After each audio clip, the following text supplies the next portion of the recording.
Jordan Bardella serait-il la plus grosse serpillière des États-Unis qui se trouve dans le paysage politique français? Écoutez, c'est fort possible, les amis. On avait déjà deux, trois doutes sur son intelligence, deux, trois doutes sur sa compétence.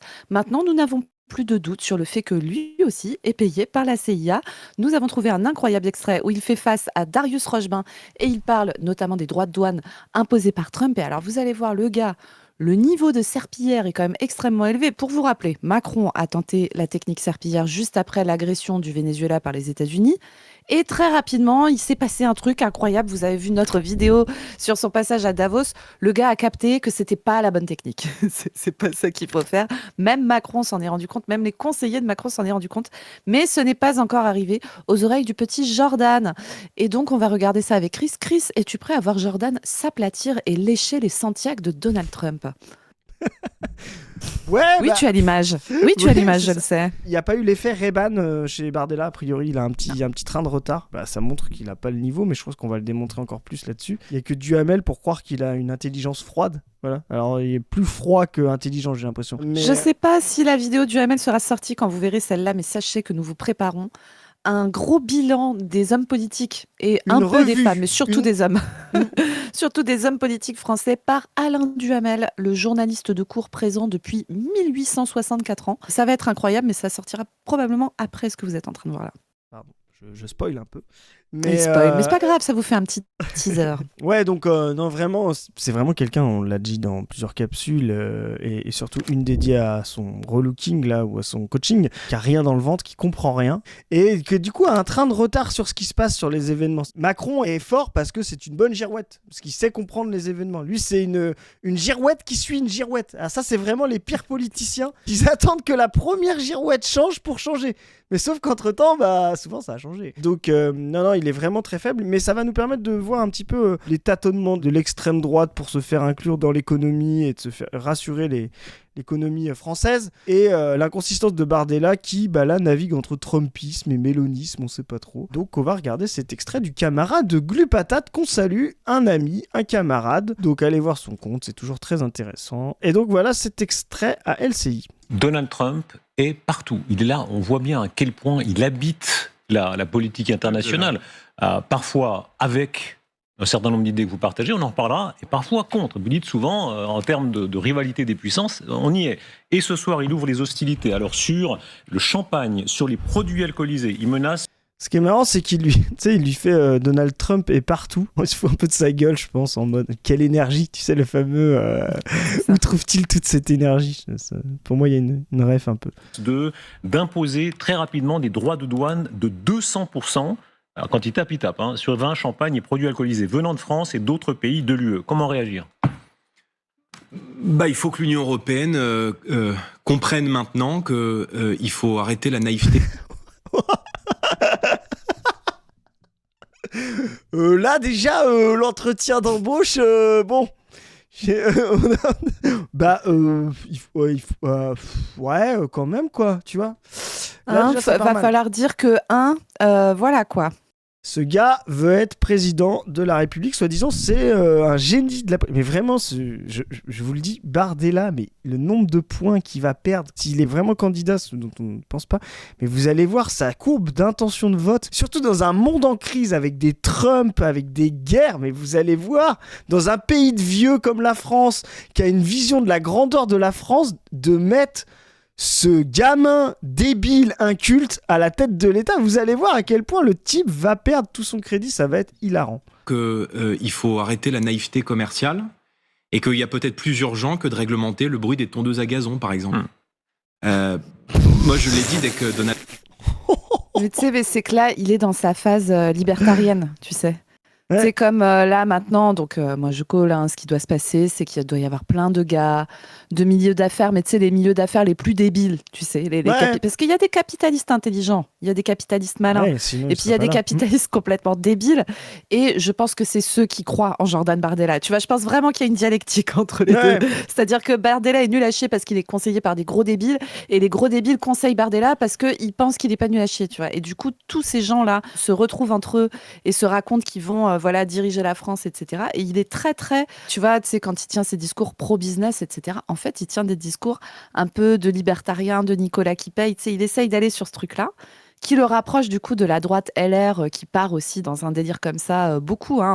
Et c'est d'ailleurs l'historique de Fillon, etc. C'est vraiment les pensées libertariennes qui ont infusé dans ces trucs-là. Et les mecs sont là, ouais, les normes, c'est de la merde. Voilà, il faut libérer les capacités productives des entreprises. Et donc, les normes, c'est horrible. Regardez, la taille du code du travail, c'est trop épais. La taille du code de l'alimentation, enfin, je sais plus comment on appelle ça, mais les règles, tu sais, de l'agroalimentaire et tout, c'est trop épais. Les normes, c'est un problème. Et donc là, le mec vient nous expliquer que, voilà, faut pas réglementer le bruit des tondeuses à gazon. Alors, moi, je sais pas, Jordan, en plus là-dessus, j'ai envie de dire, pour les travailleurs, par exemple, qui utilisent des tondeuses à gazon dans leur métier au quotidien. C'est-à-dire qu'il y a des gens qui deviennent sourds, en fait. Enfin, tu vois, c'est pas un non-sujet non plus, je pense. Donc, voilà. Alors après, peut-être que c'est vraiment, tu vois, le seul jour où Jordan était au Parlement européen, ils ont parlé de ça. Et du coup, ça lui a mis le seum, tu vois, parce qu'il a pas vu l'intérêt. Parce que, bon, l'intérêt de la santé des travailleurs, par exemple, c'est pas un truc qui le touche beaucoup. Mais voilà, Jordan, vraiment, arrête de répéter ce que te racontent tes potes libertariens, c'est ridicule. Tu vois, tu sens que c'est vraiment le truc de conseiller débile qui n'a pas le niveau en macroéconomie, en compréhension des mécanismes de l'impérialisme, tu vois, et qui dit vas-y, je passe chez Rochebain, de quoi je vais dire ? Bah, on sait pas trop. Dit que l'Union Européenne n'est pas à la hauteur et qu'elle fait n'importe quoi et elle s'occupe des tondeuses à gazon. Toi, hop, fais une formule pour pouvoir faire illusion. Mais vraiment, personne n'attend ça. En plus, moi, je trouve bête, c'est qu'il brouille un peu les pistes parce qu'il nous fait croire qu'en fait, il est anti-européen en faisant cette attaque-là, en disant qu'elle faisait n'importe quoi. Et en même temps, il attend de l'Union Européenne quelque chose, tu vois. Donc, en fait, il navigue sur les deux. Tu te dis, mais à qui il parle et tout. Donc, c'est vraiment pourri.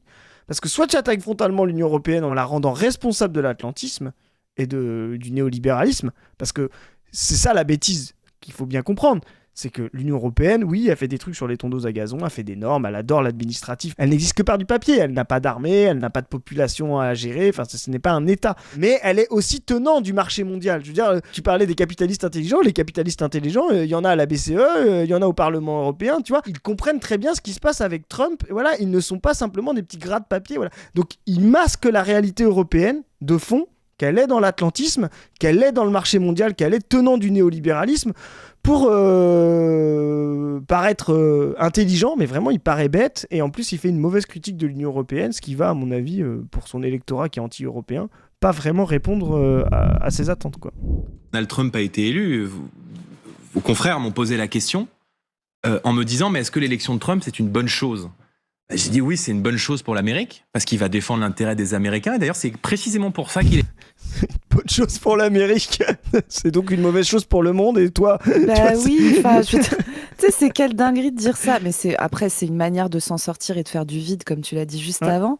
Mais du coup, j'ai envie de dire, je sais pas, Jordan, est-ce que tu es content que Diaz-Canel soit président de Cuba, par exemple ? Parce qu'il a l'intérêt de Cuba au cœur. Donc, si on suit ta logique, c'est que ça doit aller. Est-ce que tu es content si Delcy Rodriguez prend la suite de l'action politique de Nicolas Maduro, qui prend lui-même la suite de l'action politique d'Hugo Chavez, dans l'intérêt des Vénézuéliens ? Est-ce que ça te rend content ? Moi, c'est ça ma question. Et pourquoi, du coup, tu bandes sur un des États les plus dangereux pour le monde entier, y compris ses propres citoyens, je rappelle ça quand même. Surtout même. Oui.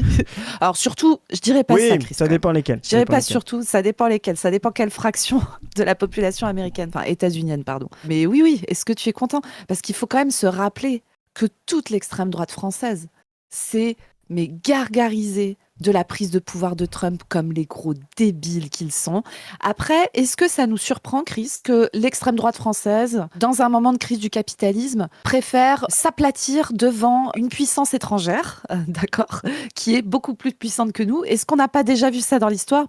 C'est possible qu'effectivement, ce sont des gens qui adorent la souveraineté française, mais qui aiment encore mieux quand des plus forts qu'eux viennent leur rouler dessus, tu vois, ce qu'on appelle dans leur histoire le mot racisme, et j'aime bien dire ça parce que en plus c'est un peu un jeu de mots du coup, le mot racisme de la divine providence, c'est-à-dire un type totalement anti-allemand, Charles Maurras, mais qui a trouvé génial que les Allemands entrent dans Paris en juin 40 et qui a appelé ça la divine providence. Je le dis pour s'il y a des gens qui pensent que Charles Maurras est un type brillant, c'est un crétin politique, hein. Vraiment non mais vraiment c'est types qui sont reconnus comme brillants dans l'histoire de France. Je crois qu'il était académicien d'ailleurs, Charles Maurras, c'est pour te dire le niveau. Toute son œuvre n'a aucun sens, le pays légal, le pays réel, enfin tout ça, c'est des catastrophes intellectuelles. C'est presque du nietzschéisme français, c'est vraiment pas un compliment, quoi. Comme dans South Park, quand on te demande de choisir entre une poire à lavement et un sandwich au caca, moi, désolé, mais entre Maurras et Bardella, je pense quand même que Maurras est plus malin. C'est sûr. Vraiment. C'est sûr. En tout cas, c'est pas sûr qu'on propose un jour l'habit vert à Bardella, parce que déjà, il a pas écrit de livre comme ce qu'on demande aux académiciens, mais lui, il en a même pas lu, donc c'est un peu plus Mais compliqué. si, il a écrit son super livre où il a fait 200 000 ventes, là. T'es dur, Chris. C'est le même gars qui lui a demandé de sourire qui a écrit derrière. C'est ça. Mais bon, ce qui est intéressant, c'est que là, tu vois, il a loupé le coche, quoi. Il répond comme en novembre 2024 sur le protectionnisme, etc. Il n'est pas du tout capable de comprendre que le prix de la souveraineté de Trump ne laisserait pas de place à la souveraineté des autres pays. Cet ultra-impérialisme du centre protectionniste doit détruire d'abord les vassaux, quoi. C'est vraiment imbécile de sa part. Ça montre que, ouais, il comprend rien à l'économie mondiale et à sa crise profonde. Il a été élu. Alors, Mais c'est c'est une quoi? mauvaise chose pour l'Europe. Qu'est-ce que vous faites? Œil pour œil, dent pour dent? 200%? 200%?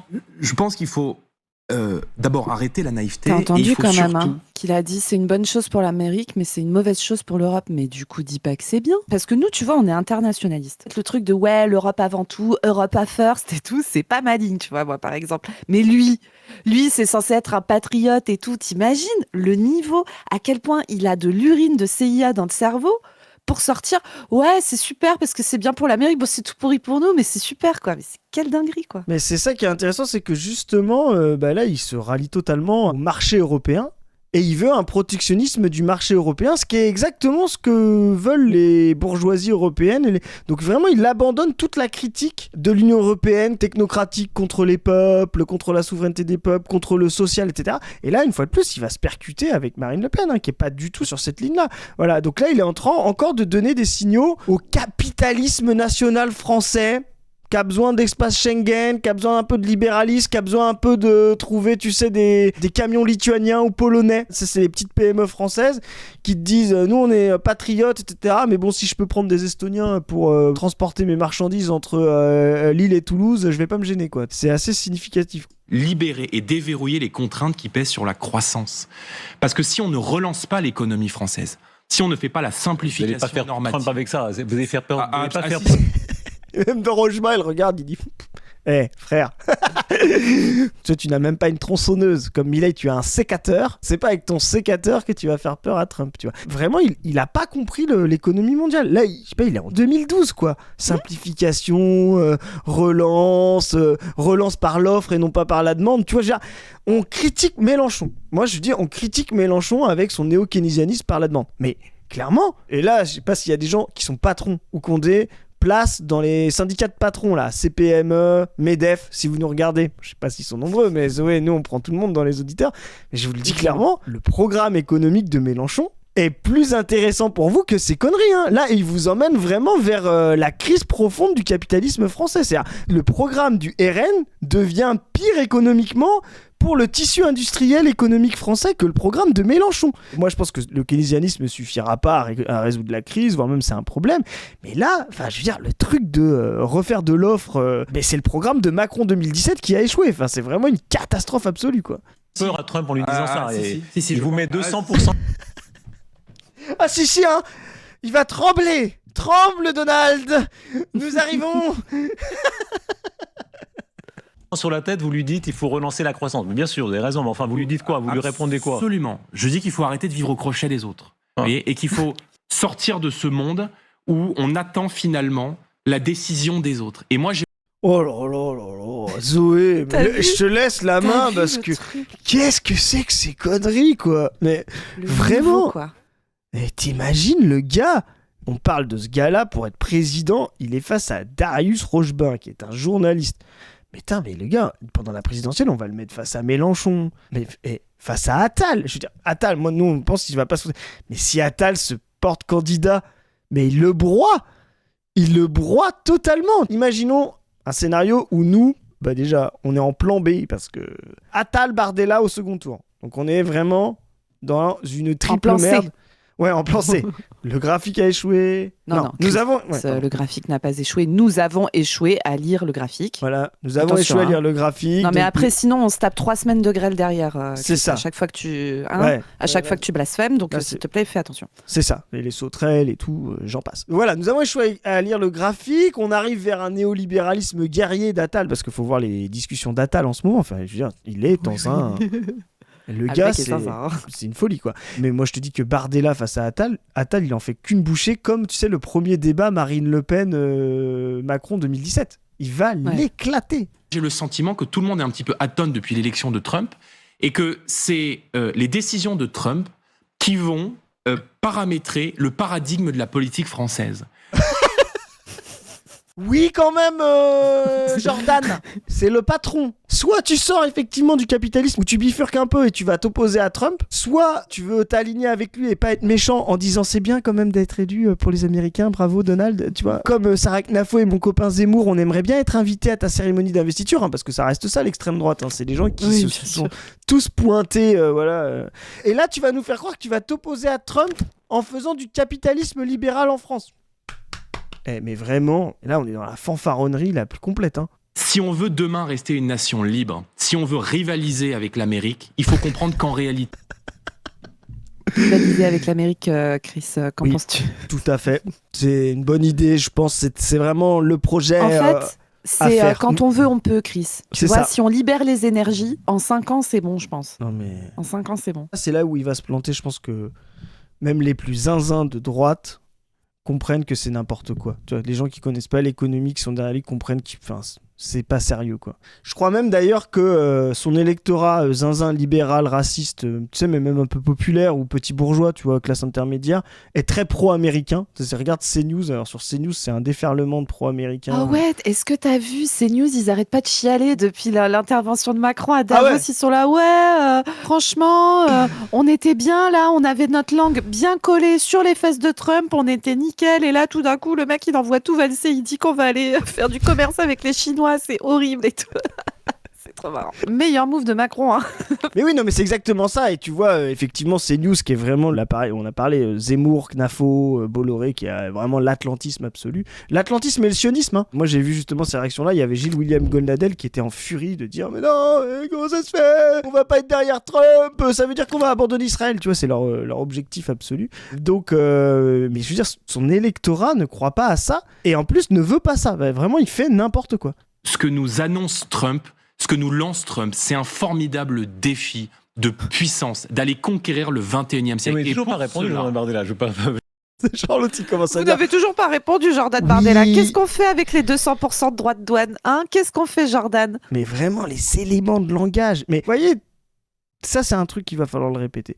On vous vend Jordan Bardella comme un type qui parle pour les Français. Mais je veux dire, c'est la machine artificielle de politicien depuis toute sa vie, qui a jamais travaillé, qui a jamais rien fait de sa vie. Tu vois ce que je veux dire? Ça devrait être pour les gens, moi je vous le dis, les gens, dites-le autour de vous, mais si vous détestez les politiques, Bardella, il doit être tout en haut. Bardella, c'est vraiment le politicien professionnel qui connaît rien des réalités, qui a toujours été un apparatchik, qui est fabriqué pour dire des éléments de langage. Mais voilà, vous pouvez pas supporter un type comme ça. Il y a aucune authenticité chez ce mec. Et même Darius Rochebon dit, mais vous répondez pas aux questions. Enfin, tout le monde le voit. Je vous demande la réponse exacte que vous faites. Il y en a un qui vous alors, envoie pardon, 200% alors- dans la figure. Qu'est-ce que vous lui répondez? Vous lui répondez pas un discours. Non mais, si, je... Ah si, je lui dis bravo Donald de mettre en avant d'abord ton peuple et puis que nous on va libérer les énergies, qu'on va arrêter de parler du bruit des tondeuses. Hein. Je pense que ça va bien se passer, Jordan. Non, mais Vraiment, c'est- bravo. Hein. Mais Félicitations. Il n'y a pas un moment où il dit le seul truc que tu as à dire, mais que tu sois de gauche ou de droite, actuellement, là on tourne le 23 janvier 2026, actuellement, le seul truc à dire c'est tu m'envoies 200% de droits de douane dans la gueule, t'auras pas de champagne. C'est ça. La seule chose à dire. C'est ça. D'accord. C'est pas ouais, nous on va libérer nos énergies et tout. T'inquiète, dans le champagne, ils sont déjà bien libérés, Jordan. T'inquiète pas. Hein. C'est-à-dire que c'est Bernard Arnault dans ses vignobles de Champagne qui fait bosser des esclaves pour que dalle, à tel point que il y a des années, Jordan, dans les vendanges, il y a des morts d'épuisement. D'accord. On en est à ce niveau-là de libération des énergies de tes copains avec qui tu bouffes et qui te racontent n'importe quoi, Jordan. Et en fait, le gars en face, il s'en bat les couilles, d'accord? Il s'en bat les couilles. Tu peux libérer toutes les énergies que tu veux, il s'en fout. Le seul truc à dire, c'est Donald, il y a 1 milliard de Chinois qui sont prêts à m'acheter du champagne. C'est ça, c'est clair. C'est ça que tu dis. C'est la seule chose que tu dis. Tu dis pas, Donald, je vais produire autant de gaz de schiste que toi. Tu ne peux pas dire ça, Jordan. Nous n'avons pas ça. Nous sommes beaucoup plus petits. Nous sommes beaucoup moins forts. Tu ne peux pas faire ça, d'accord? C'est intéressant ce que tu dis, c'est que effectivement, c'est-à-dire que même pour une politique de relance, on ne parle pas des communistes ou des socialistes. Nous, on est pour justement, si on veut bifurquer réellement, il va falloir relancer les forces productives par leur socialisation. Ce qu'ont fait les Chinois, etc. Et pas se relancer dans un marché général. Mais même dans un marché général, aujourd'hui, ce qu'il faut faire pour tuer Trump, c'est de dire, mais en fait, nous n'avons plus besoin du marché américain pour pouvoir exporter notre champagne. Nous n'avons plus besoin du dollar pour pouvoir payer. Nous avons en face une puissance mondiale qui s'appelle la Chine, qui a un marché capable d'absorber largement la production française. Et ça, c'est intéressant parce que c'est là où on voit la bêtise de l'extrême droite. C'est-à-dire, ce sont des gens qui sont profondément atlantistes, racistes. Je pense qu'il y a un racisme anti-chinois et anti-communiste.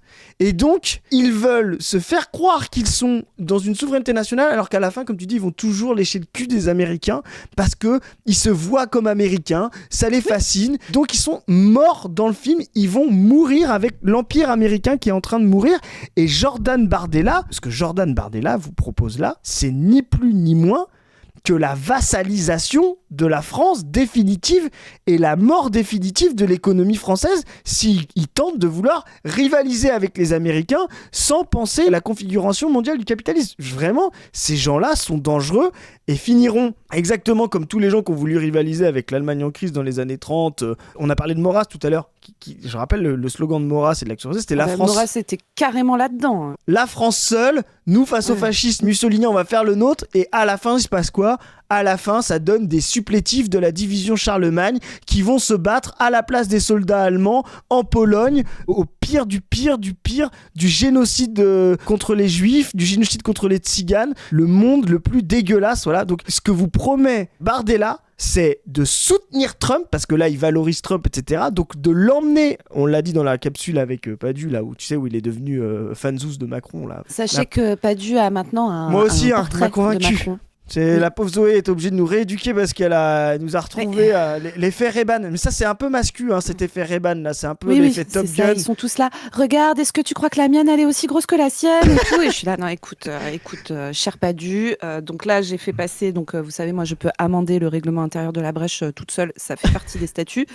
Et donc là, j'ai rajouté une interdiction totale des lunettes Aviator miroir. Parce que nous, on était partis avec Padu. Après ça, on a acheté Aviator. On s'est fait Top Gun 1, Top Gun 2. On a acheté un blouson avec la fourrure. La Zoé, elle a dit wow, wow, Ils sont à 2 doigts de m'expliquer qu'ils vont faire de la rétention séminale pour pouvoir libérer leur esprit d'entrepreneur. On en est là. Donc, il va falloir bien sûr que je serre la vis, comme d'habitude. On n'a plus le droit de regarder des vidéos de Macron à Davos. Voilà. Bon, bref. Et donc. Mais tu vois, pour revenir un peu sérieux et pour finir là-dessus, tu vois, Chris, parce que quand on nous écoute, on pourrait se dire ah ouais, gna gna, c'est des pro-chinois et tout. Mais en fait, quand on me parle de la situation internationale actuellement en 2026, tu vois, vu la sauce que c'est la méga sauce quand même. Enfin, je pense qu'il faut que tout le monde soit conscient de la giga merde dans laquelle nous sommes et du danger que représentent les États-Unis. Énorme puissance, on fait le parallèle avec l'Allemagne, etc. Mais c'est un vrai parallèle. Quand une gigantesque puissance se retrouve avec une crise sociale interne majeure et mise en difficulté à l'international, c'est extrêmement dangereux. D'accord ? Parce que là, le seul truc qui va leur rester pour pouvoir se maintenir, ça va être la guerre. Et donc nous, Européens, on n'est pas là pour dire voilà, il y a des gentils, il y a des méchants. Nous, on va être du côté des gentils parce qu'on n'est pas méchants. En fait, c'est pas ça la question. Là, l'enjeu, c'est comment on fait pour pas se retrouver trop dans la sauce. Et nous, communistes, notre manière de penser, c'est comment on fait dans le contexte où on est international pour pouvoir continuer à avancer une ligne anti-impérialiste radicale et pour pouvoir, chez nous et si possible dans le monde entier, avancer des lignes communistes, mettre fin au capitalisme. Tu vois, quand on parle du champagne, etc., on dit on va aller vendre notre champagne en Chine. Tu sais, on a l'impression que nous, on est devenus les VRP de Bernard Arnault et qu'on essaye de lui trouver des débouchés, tu vois.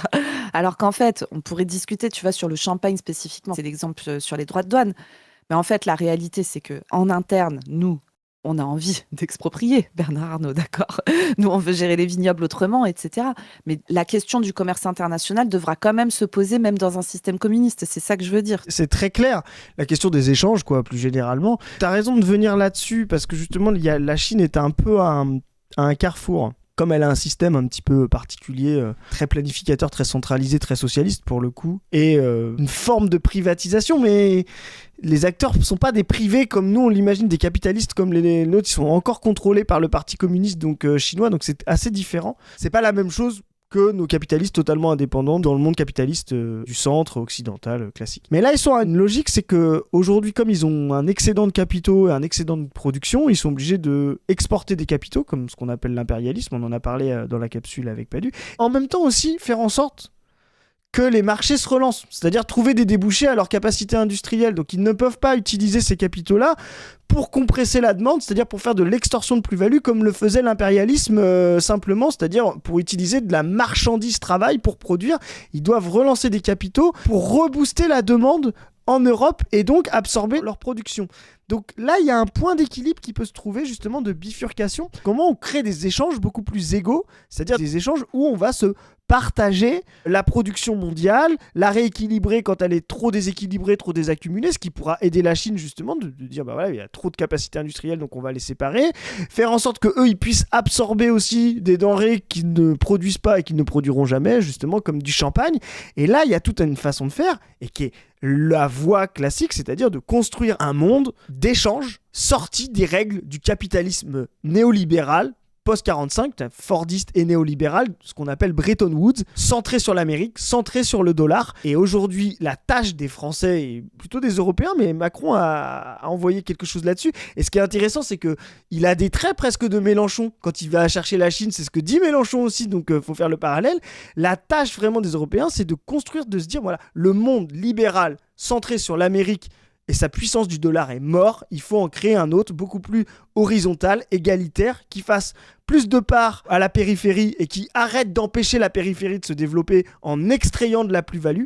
Donc tout ça, ça doit être des rapports de force politique et c'est fondamentalement anticapitaliste. Pourquoi ? Parce que je rappelle une chose qu'on a tendance à oublier, ce que rappelle Marx, c'est que quel est le fond du monde capitaliste, du monde bourgeois ? C'est la séparation de la sphère politique et de la sphère économique. Cette séparation-là n'existe pas en Chine. C'est pour ça qu'on ne peut pas le considérer comme un pays bourgeois.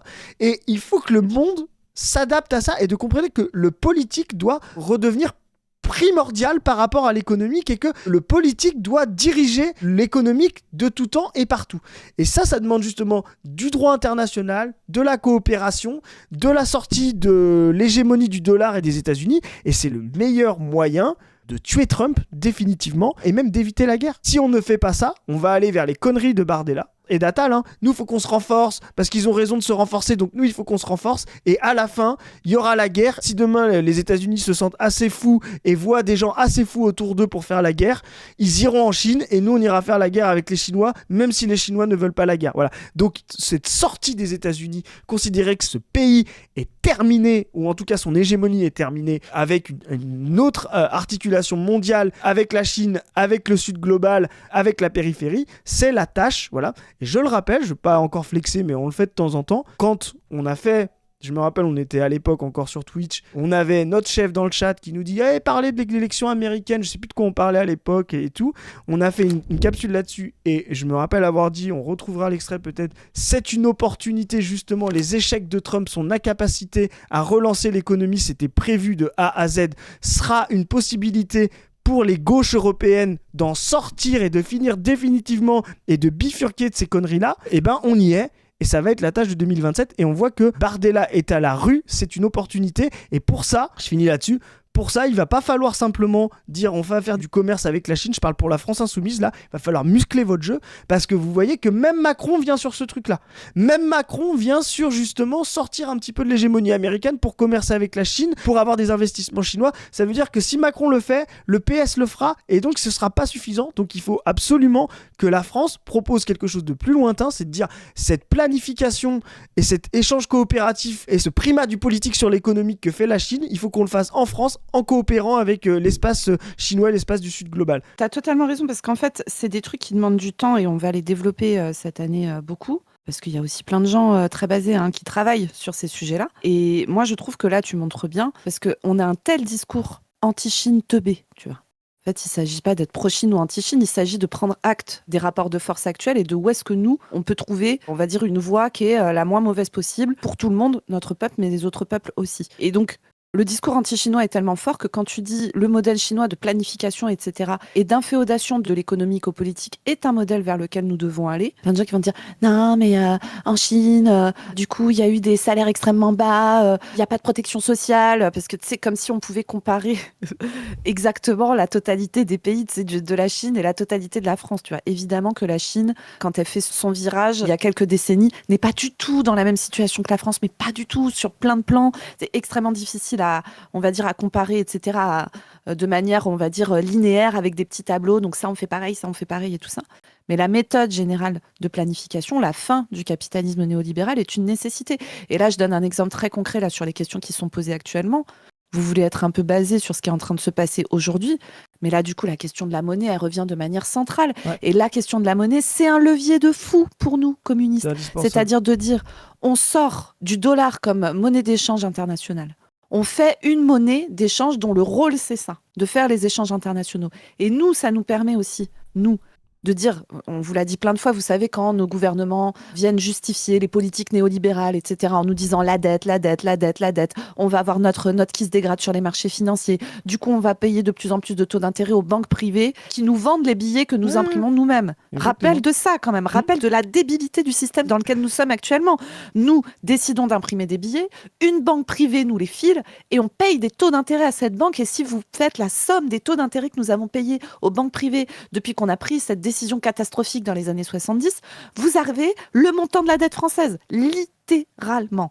Et donc là, ça vient poser la question de la monnaie internationale et poser la question de notre monnaie à nous, parce que tu vois, je discutais avec des camarades là très très récemment de protection sociale et tout ça, parce que dans les modifications qui ont été proposées, notamment de manière de pouvoir augmenter les salaires, par exemple des travailleurs du social, etc., on proposait de les financer avec des taxes. Il y avait une camarade communiste qui disait « Mais moi, je ne veux pas qu'on finance les augmentations de salaire par des taxes. C'est un problème en soi de fonctionnement. » Et donc, on parlait de la cotisation. Et peut-être que le communisme du 21e siècle, c'est aussi de revenir parler, par exemple, de MMT, de théorie moderne de la monnaie, et de comment on va financer la protection sociale, les nationalisations, avec la production monétaire, de repartir d'un truc où on part des besoins, et on finance ce dont on a besoin, plutôt que d'être dans ces logiques néolibérales qui sont en train de nous mener à notre perte. Donc, voyez un peu comment ces moments de déstabilisation, et ça c'est très marxiste, les moments de crise et de tension sont aussi des moments où on peut totalement bifurquer. Quand un système est à l'équilibre, vous êtes en France dans les années 80, arriver et faire le communisme, c'est très compliqué. Vous êtes en France en 2026, avec la situation dans laquelle nous sommes, interne et internationale, on a beaucoup plus de possibilités de venir inventer des nouvelles manières de faire parce que le capitalisme est à bout de souffle, etc.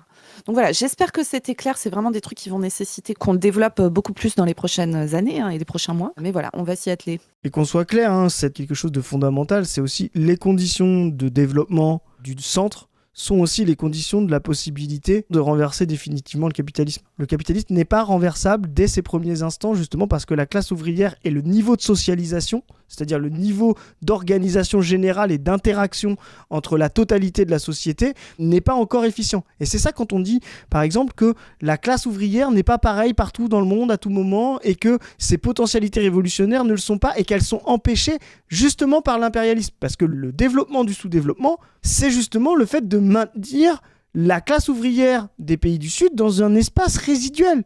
Voilà, dans un espace précaire, d'incapacité de s'organiser, d'éparpillement, voilà. Et donc, on a en face, justement, des nations qui doivent exister et qui doivent se développer avant même, avoir l'idée même d'une classe ouvrière mondiale et internationaliste. Notre tâche à nous ici, en Europe, c'est de sortir, comme tu l'as dit Zoé, d'abord de l'impérialisme, d'abord de ça. Et pour ça, il faut revenir à un état justement beaucoup plus socialisant et planificateur de l'économie, beaucoup plus horizontal, beaucoup plus capable de développer les forces productives et donc de développer la classe ouvrière et sa conscience. Il n'y a jamais de révolution ouvrière sous le fascisme. Les révolutions ouvrières se sont toujours fait dans des états de surdéveloppement, dans des pays surdéveloppés. Si la conscience de classe, la conscience ouvrière était énorme dans les années 60 et qu'elle l'est beaucoup moins aujourd'hui, c'est justement que c'était une époque pré-crise. Là, aujourd'hui, on est dans une crise généralisée et accentuée. Donc, il faut absolument sortir de la crise parce que la crise est la destruction de la conscience ouvrière. Petit aparté, on reprend notre Jordan. On va On est baisser quasiment le à la niveau, là, fin. je pense. Je vais vous expliquer comment est-ce Ah bah, qu'on va permettre Voilà, vous allez voir, c'est très bien, on a arrêté au bon moment. Alors, des fois, voilà, on improvise un peu, mais nous, on a expliqué ce qu'on allait faire. Maintenant, on va voir ce que fait Jordan Bardella. aux entreprises françaises et aux entreprises européennes de rester en France, de rester en Europe et de relancer la croissance. Parce que c'est ça la réalité. Aujourd'hui, le déficit commercial. Comment, Jordan? Oui, en gros, vous avez capté. Là, il va parler de compétitivité. Donc, ça veut dire faire payer moins d'impôts sur les sociétés aux entreprises. Ça veut dire baisser les cotisations sociales. Ça veut dire exactement l'inverse de ce que nous, on a dit, c'est-à-dire laisser l'économique de moins en moins inféodé aux politiques. Pour pouvoir, soi-disant, se muscler suffisamment pour avoir la même taille de biceps que Donald Trump et jouer au bras de fer. C'est ça. Bon. D'ailleurs, je prouve toute cette truc libertarienne là de Milei. L'Argentine, par exemple, tout ce que ça a fait, c'est qu'aujourd'hui, il y a des wagons de dollars américains qui vont subventionner l'économie de Milei parce qu'en fait, il en a besoin. Donc, je veux dire, les gens qui veulent faire du milléisme, c'est réellement devenir le 51e État ou le 52e État des États-Unis. Enfin, c'est ni plus ni moins. Dans un pays qui est en train d'exploser. Ouais, exactement. États-Unis en train d'exploser, parce que si tu veux, ça serait trop bien d'être le 52e État états-unien si ça promettait Byzance, tu vois. C'est ça. Mais c'est pas le cas, putain. C'est des gens qui rejoignent l'Empire romain au 5e siècle après Jésus-Christ. Littéralement. Littéralement. De notre côté par rapport aux États-Unis. On envoie plus du côté européen aux États-Unis qu'on ne reçoit sur le sol, sur le marché commun, c'est-à-dire dans les différents pays de l'Union européenne. Donc, je ne vais pas commenter la décision de Trump d'augmenter les droits de douane et de protéger la filière viticole aux États-Unis. Ce que je déplore, c'est qu'on ne fasse pas la même chose. Oh là. Ce que je déplore, c'est qu'on ne fasse pas la même chose. Protéger la filière viticole aux États-Unis, mais t'imagines? Clairement, il pige rien. Le but de Trump, c'est pas de protéger la filière viticole dont il se fout. Son but, c'est faire en sorte que les capitaux reviennent aux États-Unis. Mais vraiment, il ne comprend pas le protectionnisme, il ne comprend pas la crise impérialiste. Enfin, voilà, c'est Bardella, quoi. Donc, bah voilà, c'est fini. Bah, on a eu beaucoup d'incantations, mais on n'a pas eu trop de... Mais si, mais le mec, c'est Michel Rocard. Tu vois. Non, mais vraiment. Ouais, ou Édouard Balladur. Voilà, on va libérer les forces productives. Alain Madelin, même discours de... Alain Madelin. Oui, tu vois. oui, de fou. Oui, de fou, c'est Ceux qui Madelin. savent pas qui c'est Alain Madelin, tu vois. Désolé, je citais ce pauvre Michel Rocard, car actuellement, je lis sur les années 80 et ça m'énerve, mais ça m'énerve tellement. C'est tellement énervant, cette période. Vraiment, ce que les socialistes ont fait à ce moment-là, c'est la mise en place du néolibéralisme. Quand tu relis les décisions, la monétaire et tout qui ont été prises, enfin vraiment, mais tu te dis, mais dans le quelle Roffort. merde Ah ouais, dans l'écu, ça quelle s'appelait à merde on l'époque. s'est mis? Dans quelle merde on s'est mis, putain, bref. Donc, il va falloir qu'on arrête de prendre ces décisions de cons et notamment qu'on arrête d'écouter des mecs comme Jordan Bardella qui sont conseillés par des gars qui ont 40 ans de retard dans leur tête, mais aussi arrêter d'écouter les gars du PS qui ont vraiment été les artisans de ce truc-là. Et je vous rappelle que le 20 février, on fait une soirée pour le bilan du PS. Alors, on fera le bilan plus récent, plutôt bilan 21e siècle, début du 21e siècle, avec Saïd Bouamama, Nicolas Da Silva et Stefano Palombarini. Ça va être banger. Vous avez vidé les places en moins de 24 heures, les amis, plus de 400 places. Donc, merci beaucoup à tout le monde. Désolé pour tous ceux qui sont déçus. Et on va essayer pour nos prochains événements d'avoir des locaux plus grands, des salles plus grande. Alors maintenant, pour tout vous dire, c'est pas toujours simple pour nous de louer des salles un peu partout, mais notamment à Paris, pour plein de raisons, et notamment le fait que, allez, on va le dire gentiment, en fait, on a un discours qui plaît pas à pas mal de gens qui ont les manettes, notamment les manettes sur les salles et tout ça. Donc c'est pas toujours très simple, mais écoutez, on va trouver des... Et puis on est aussi victime de notre succès. On pensait pas remplir aussi vite. Merci à vous. Non, mais vraiment, je le dis, c'est incroyable. Vous nous donnez une force absolue. Enfin, c'est vrai que quand on est face à des Tondelier, des Bardella, on est obligé de flexer un peu, mais ouais, on est très humble et vraiment ce qu'on fait, ça nous dépasse et c'est grâce à vous, donc merci beaucoup. Ouais, on est très contents, merci beaucoup. Je vous fais les petites pubs de la fin. Si vous voulez encore vous nourrir de sujets intéressants, allez voir le dernier entretien sur la chaîne On ne veut plus avec Thierry Deronne. Vous voulez en savoir plus sur le Venezuela, vous voulez avoir une autre vision que la vision impérialiste qu'on vous a servi sur le Venezuela, allez voir ça. Vraiment, tous les gens qui ont regardé nous ont envoyé des messages, tout le monde dit c'est un énorme banger et vraiment, je vous le dis, c'est à voir, ça dure 1 heure, c'est c'est passionnant. Et derrière, allez lire les articles du blog de Thierry. Vraiment, ce gars, quelle mine d'informations. C'est extrêmement précieux qu'on puisse se partager ce type de prise de parole.